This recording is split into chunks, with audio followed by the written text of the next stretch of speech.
बैठा हुआ एक सेक्रेटरी ने कहा कि औरंगाबाद में इतने हॉस्पिटल्स हैं, उनको इतने वेंटिलेटर्स देने चाहिए करके। पाचोड़ जैसे हॉस्पिटल के ऊपर जहाँ पर बराबर से डॉक्टर्स नहीं, जहाँ पर बराबर से स्टाफ नहीं, तो वहाँ पर 10 वेंटिलेटर्स दे दिए गए हैं, जबकि उनकी कैपेसिटी वहाँ पर 2 वेंटिलेटर्स हैंडल करने की नहीं है। कुछ उसी तरह से कन्नड़ जैसे मुकाम के ऊपर 10 वेंटिलेटर्स दिए गए हैं।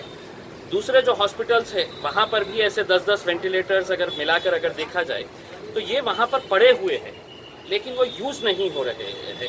अब अगर मैं आपको दूंगा तो आपको हैरानी होगी कि यहाँ पर एक वेंटिलेटर के लिए पेशेंट परेशान है कि मुझे वेंटिलेटर नहीं मिल रहा है। कहीं पर भी प्राइवेट हॉस्पिटल में चल जाओ या सरकारी अस्पताल में चल जाओ तो ये हाथ ऊपर कर देते हैं कि नहीं हमारे पास वेंटिलेटर नहीं है, और इसी दौरान पेशेंट की मौत हो रही है। कितने पेशेंटों की जान गई है क्योंकि उनको वेंटिलेटर्स नहीं मिले हैं।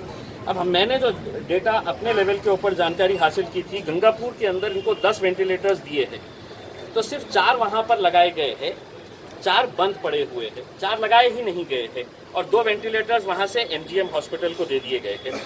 कन्नड़ के अंदर 10 वेंटिलेटर्स है, 10 के 10 बंद पड़े हैं, 10 के 10 का इस्तेमाल वहाँ पर नहीं हो रहा है। वहाँ पर जिस तरह से इक्विपमेंट लाया जाता है, रखा जाता है, तो कन्नड़ के अंदर 10 वेंटिलेटर्स बंद पड़े हुए हैं। वैजापुर के अंदर टोटल 19 वेंटिलेटर्स आए हैं। अब आप वैजापुर के हॉस्पिटल में चले जाइए कि जिस हॉस्पिटल की कैपेसिटी वहाँ पर 3 वेंटिलेटर्स हैंडल करने की नहीं है, वहाँ पर 19 हॉस्पिटल।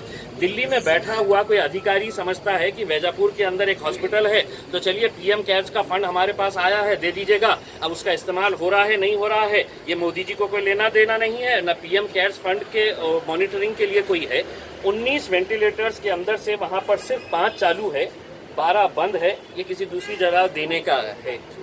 तो ऐसे कुल मिलाकर ये वेंटिलेटर्स की अगर संख्या देखिए, अगर ये पूरे के पूरे अगर वापस लिए जाए तो कम से कम 25 से 30 वेंटिलेटर्स आज यहाँ पर पड़े हुए हैं, लेकिन इसका इस्तेमाल नहीं हो रहा है।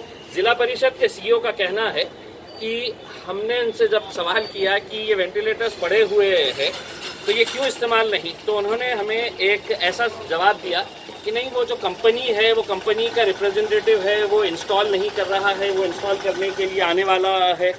तो कंपनी का रिप्रेजेंटेटिव कोई भीख नहीं दिया है, ये कोई दान नहीं दिया है, ये कोई चैरिटी का काम नहीं किया है उसने, उसको गवर्नमेंट ने पैसा दिया है तब वो लाकर दिया है, और इस तरह से लाकर उसने कचरे की तरह यहाँ पर फेंक दिया है। और प्रशासन पूरी तरह से अगर गफलत में बैठा हुआ है तो इनको ये जवाब देना पड़ेगा। हमने जिलाधिकारी को ये कहा है कि ये फ़ौरन ये वेंटिलेटर्स लाए और इसका इस्तेमाल जल्द से जल्द करे। और कहाँ पे करना चाहिए?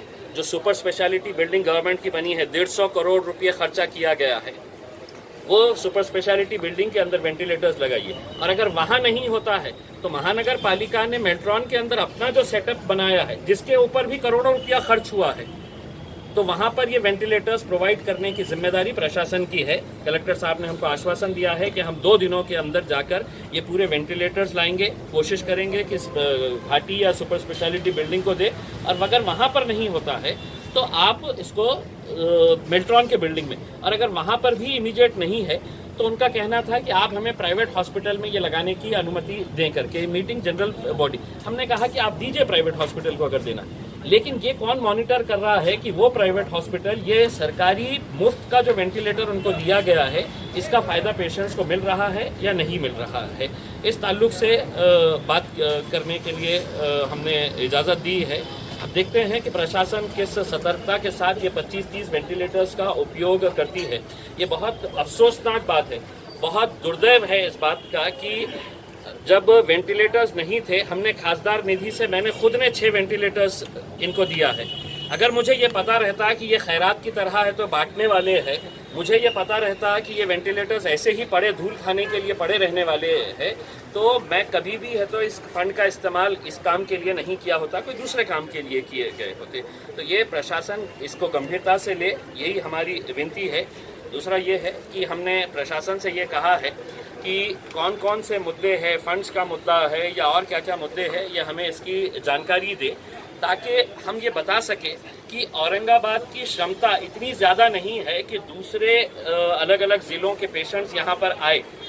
आपको अपना अपना इंफ्रास्ट्रक्चर बनाना पड़ेगा, चाहे वो नांदेड़ में हो, लातूर में हो, भीड़ में हो, उस्मानाबाद हो। अगर पूरे के पूरे पेशेंट्स यहाँ पर आने लगे तो औरंगाबाद के ऊपर बहुत बड़ा तान पड़ने वाला है। तो ये सरकार की जिम्मेदारी है कि अपने अपने डिस्ट्रिक्ट हॉस्पिटल्स को इक्विप करे कि ताकि वहाँ का पेशेंट्स यहाँ ना आए, और यहाँ के भी जो तालुके के हॉस्पिटल्स हैं, कन्नड़ के हॉस्पिटल को इतना इक्विप करे कि कन्नड़ के हॉस्पिटल के पेशेंट को घाटी में आने की ज़रूरत ही ना पड़े, वैजापुर के पेशेंट को यहाँ पर आने की ज़रूरत ही ना पड़े। लेकिन सबका इंटरेस्ट चूंकि इसी के अंदर रहता है कि मशीन कितने में आ जाएगी, बिल्डिंग बना लिया जाएगा, तो सबका अपना अपना एक इंटरेस्ट यही रहता है कि इंफ्रास्ट्रक्चर के अंदर सबका कट रहता है, वो कट मिल जाता है तो सब खामोश हो जाते हैं। अब हॉस्पिटल वेंटिलेटर्स है, लेकिन वेंटिलेटर्स रहने के बाद अगर डॉक्टर्स ही नहीं है जो चलाने वाले हैं, नर्सिंग स्टाफ ही नहीं है, अब नर्सिंग स्टाफ के लिए हमको कुछ मिलता नहीं है, तो